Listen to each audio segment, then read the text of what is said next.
बहुत सारी जो मॉम टू बी होती हैं वो ये सोचती हैं कि बेबी की जो मूवमेंट होती है वो कब से फील होना स्टार्ट होती है। अगर मूवमेंट लेफ़्ट साइड में ज़्यादा फील हो रहा है, आपका जो बेबी है वो लेफ़्ट साइड में ज़्यादा मूवमेंट करता है, तो कहा जाता है कि बेबी। नमस्कार दोस्तों, स्वागत है आप सभी का गुंजन ब्लॉग्स में। आज मैं आप लोगों से बहुत इंटरेस्टिंग सवाल पर बात करने वाली हूँ। ये सवाल लगभग हर मॉम टू बी के मन में आता ही है जब वो प्रेग्नेंट होती है। तो दोस्तों, मेरी वीडियोस पे बहुत सारे कमेंट ऐसे आते हैं जिनमें ये सारे सवाल पूछे जाते हैं, तो मैंने सोचा कि क्यों ना आज इस टॉपिक पर वीडियो बनाई जाए। और अगर आप हमारे चैनल पर नए हैं तो वीडियो को सब्सक्राइब जरूर कीजिए और बेल आइकन भी प्रेस कर दीजिए ताकि मेरी वीडियोज़ की सारी नोटिफिकेशन आप तक मिल जाएँ। बहुत सारी जो मॉम टू बी होती हैं वो ये सोचती हैं कि बेबी की जो मूवमेंट होती है वो कब से फील होना स्टार्ट होती है, कब से बेबी मूवमेंट स्टार्ट करता है, कौन से मंथ से बेबी मूवमेंट स्टार्ट करता है। क्योंकि ये जो फीलिंग होती है वो बहुत स्पेशल फीलिंग होती है जब बेबी फर्स्ट टाइम आपकी बेली में मूवमेंट करता है। और दोस्तों, ये सवाल भी हमारे मन में आता है या मॉम टू बी के मन में ये सवाल भी जरूर आता है, बेबी गर्ल पहले मूवमेंट स्टार्ट करती हैं या बेबी बॉय पहले मूवमेंट स्टार्ट करते हैं, और बेबी बॉय किस साइड में मूवमेंट करते हैं और बेबी गर्ल किस साइड में मूवमेंट करती है। दोस्तों, आज हम इन सभी सवालों पर बात करेंगे जो एक मॉम टू बी के मन में या एक माँ के मन में आते ही हैं उसकी प्रेगनेंसी के टाइम पे। तो चलिए स्टार्ट करते हैं। तो दोस्तों, पहले के टाइम पे जो बुजुर्ग लोग होते थे या सयाने लोग होते थे, और शायद आजकल भी जो सयाने लोग हैं वो प्रेग्नेंट वुमेन को देख के ही बता दिया करते हैं कि आपका बेबी बॉय होगा या बेबी गर्ल होगी। आपकी किस साइड में मूवमेंट हो रही है तो आपको बेबी गर्ल होगी, और आपके इस साइड में मूवमेंट हो रही है तो बेबी बॉय होगा। तो कुछ ऐसे साइन होते हैं जिनको देख के जो सयाने लोग हैं वो अक्सर पता कर लेते हैं कि आपको क्या होने वाला है। वैसे तो दोस्तों, जो जेंडर का पता लगाया जा सकता है यानी बेबी गर्ल या बेबी बॉय का अगर हमें पता लगाना है वो सिर्फ मेडिकल टेस्ट से ही पता लग सकता है या अल्ट्रासाउंड से, सोनोग्राफी जो होती है उससे ही पता लगाया जा सकता है। लेकिन दोस्तों, हमारे आसपास जो हमारे बुजुर्गों का एक्सपीरियंस है, हमारी जो मान्यताएं हैं और जो हमारे ओल्ड बिलीफ, इन सभी चीज़ों से भी हम अंदाज़ा लगा सकते हैं कि हमें बेबी गर्ल होगा या बेबी बॉय होगा। और ये जो मान्यताएं हैं ना, लगभग 90% केस में मैंने सही होते हुए भी देखी हैं। बहुत सारे केसेस में जो ये बिलीव होते हैं मैंने देखा है कि 90% वुमेन्स के साथ जो ये सिम्टम्स होते हैं ये मैच करते हैं। दोस्तों, ध्यान रहे, जो ये पुराने बिलीव हैं या जो ये हमारी मान्यताएं हैं साइंटिफिकली प्रूफ तो नहीं है, बट हमारे जो पुराने लोग जो अंदाज़ा लगाया करते थे ये लगभग 90% केस में सही निकलते हैं। तो जैसा कि हम सभी को पता है कि पहले के टाइम पे जो बुजुर्ग लोग पास, पहले के लोगों के पास किसी भी तरह की मेडिकल सुविधाएं उपलब्ध नहीं थी।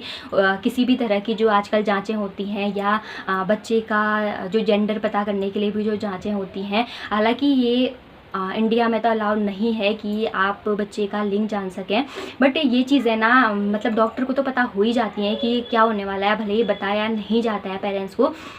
तो पहले के टाइम पे ऐसी कोई भी सुविधा नहीं थी, तो पहले के लोग क्या करते थे, जो ये अंदाज़ा, जो उनकी जो मान्यताएं हैं, जो उनके एक्सपीरियंस हैं, उससे ही वो लोग अंदाज़ा लगा लेते थे। और उनका जो अंदाज़ा था वो लगभग 90% केस में या 99% केस में सही निकलता था। तो दोस्तों, मैं आप लोगों के साथ अपना एक्सपीरियंस भी शेयर करूँगी कि मेरे साथ जो ये सिम्टम्स मैं बता रही हूँ क्या वो मैच हुए थे या नहीं हुए थे। तो चलिए स्टार्ट करते हैं। तो हमारे आसपास जो भी सयाने लोग होते हैं या दादी नानियाँ जो भी होती हैं वो कहती हैं कि अगर बेबी बहुत ज़्यादा मूवमेंट कर रहा है, बहुत ज़्यादा किक कर रहा है आपकी बेली में, तो कहा जाता है कि बेबी बॉय होगा। और मैं सच बताऊं तो मेरे केस में भी ये बात 100% सही निकली, क्योंकि मेरा बेबी भी बहुत ज़्यादा मूवमेंट करता था और मुझे बेबी बॉय ही हुआ। नेक्स्ट हम बात करते हैं कि हमारे आसपास के लोग कहते हैं कि अगर जो बेबी का मूवमेंट है वो बहुत ज़्यादा मतलब बहुत कम हो रहा है और जेंटल मूवमेंट अगर आप लोगों को फील हो रहा है तो ये कहा जाता है कि बेबी गर्ल होगी। अगर मूवमेंट लेफ़्ट साइड में ज़्यादा फील हो रहा है, आपका जो बेबी है वो लेफ़्ट साइड में ज़्यादा मूवमेंट करता है, तो कहा जाता है कि बेबी गर्ल होगी। अगर यही मूवमेंट आप लोगों को राइट साइड में ज़्यादा फील हो रहा है, यानी आपको जब स्टार्टिंग में जैसे ही जो मूवमेंट होना स्टार्ट होता है उस टाइम पे जो मूवमेंट है अगर वो आपके राइट साइड में ज़्यादा महसूस हो रहा है आपको, तो ये साइन है बेबी बॉय का। और ये साइन भी मेरे केस में 100% सही निकला, क्योंकि मेरे जो बेबी का मूवमेंट था वो राइट साइड में ही ज़्यादा होता था। और मुझे बेबी बॉय ही हुआ। तो दोस्तों कहा जाता है कि अगर आपके बेबी का जो मोमेंट है वो जल्दी स्टार्ट हो रहा है तो कहा जाता है बेबी बॉय है, और अगर आपके जो बेबी का मोमेंट है वो लेट स्टार्ट हो रहा है तो कहा जाता है बेबी गर्ल है। और मेरे केस में भी मुझे जो बेबी का मोमेंट है वो लगभग 3 मंथ कंप्लीट होने के बाद महसूस होने लगा था, तो मुझे बेबी बॉय ही हुआ। कहा जाता है कि जो बेबी बॉय हैं वो जल्दी मूवमेंट स्टार्ट कर देते हैं और जो बेबी गर्ल हैं वो लेट मूवमेंट स्टार्ट करती हैं। तो मेरे केस में तो मेरा मूवमेंट जल्दी स्टार्ट हो गया था और राइट साइड में ही मेरा मूवमेंट होता था, तो मुझे बेबी बॉय हुआ। और जो ये मूवमेंट स्टार्ट होता है ये लगभग 90% केस में 3 मंथ के बाद से स्टार्ट हो ही जाता है। मतलब जैसे 3 मंथ आपका कंप्लीट होगा उसके बाद आपको बेबी के हल्के हल्के जो मूवमेंट हैं वो होना स्टार्ट हो जाते हैं।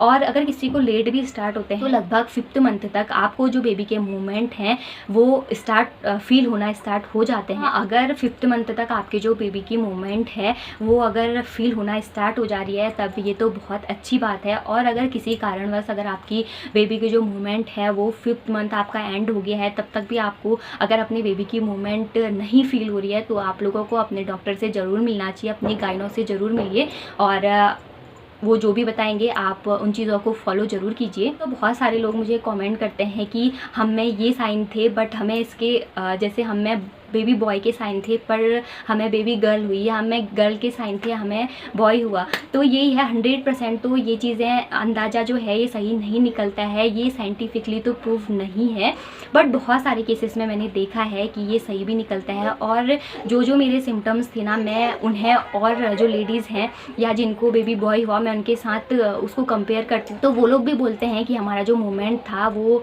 बेबी बॉय के टाइम पे राइट साइड में ही ज़्यादा था। तो बहुत सारे लोगों से मैंने इस चीज़ को कंपेयर किया तो बहुत सारे लोग जो बेबी बॉय के जो सिम्टम्स होते हैं ना उनमें वो दिखाई देते हैं। साइंस कहता है कि मूवमेंट का जेंडर से कोई भी डायरेक्ट कनेक्शन नहीं है। तो बेबी का जो मूवमेंट होता है वो डिपेंड करता है कि माँ क्या खाती है, माँ कितनी एक्टिव है अपनी प्रेगनेंसी में, प्रेगनेंसी के टाइम पे बेबी की पोजीशन क्या है और प्रेगनेंसी का कौन सा मंथ चल रहा है। क्योंकि अगर हम सोचें कि हमें फर्स्ट मंथ से ही बेबी की मूवमेंट स्टार्ट हो जाए तो ऐसा नहीं होता है। जो बेबी की मूवमेंट स्टार्ट होती है वो लगभग 3 मंथ कंप्लीट होने के बाद ही स्टार्ट होती है। सच बताऊं तो मैं भी अपनी प्रेगनेंसी के टाइम पे इस तरह की बहुत सारी वीडियोस देखती थी और इस तरह की वीडियोस देखने में ना बहुत अच्छा भी लगता है और हम अपने जो सिम्टम्स होते हैं ना उसे भी मैच करने की कोशिश करते हैं कि क्या ये सिम्टम्स हमसे मैच हो रहा है। चाहे हम जेंडर में डिफरेंस ना करते हों पर उस टाइम पे बातें सुनने में बहुत इंटरेस्टिंग लगती है और हमें अपने सिम्टम्स को कंपेयर करने में भी काफ़ी मज़ा आता है। दोस्तों सच्चाई तो ये है कि एक माँ के लिए लड़के और लड़की में कोई भी डिफरेंस नहीं होता है। जैसे माँ के पेट में लड़का बड़ा होता है वैसे ही एक लड़की का भी होता है। तो माँ के लिए तो इन दोनों में कोई भी डिफरेंस नहीं होता है। और जो प्रेगनेंसी की फीलिंग है उस टाइम पे चाहे बॉय हो या गर्ल हो उस टाइम पे जो फर्स्ट फीलिंग होती है बेबी के मोमेंट की वो सबसे स्पेशल फीलिंग होती है। दोस्तों आपने अपनी प्रेगनेंसी में कैसा महसूस किया था और आपकी जो बेबी की मूवमेंट है वो कब से स्टार्ट हुई थी और किस साइड ज़्यादा मूवमेंट होती थी, कमेंट करके ज़रूर बताइएगा और अपना एक्सपीरियंस ज़रूर शेयर कीजिएगा। और हाँ दोस्तों अगर आप ऐसे ही इंटरेस्टिंग प्रेगनेंसी फैक्ट और मेरा पर्सनल एक्सपीरियंस जानना चाहते हैं तो वीडियो को लाइक और चैनल को सब्सक्राइब जरूर कीजिएगा। चलिए आज की वीडियो को यहीं पे एंड करते हैं, मिलते हैं नेक्स्ट वीडियो के साथ। तब तक स्वस्थ रहिए, मस्त रहिए, रखिए अपना और अपने बेबी का ख्याल। Thanks for watching.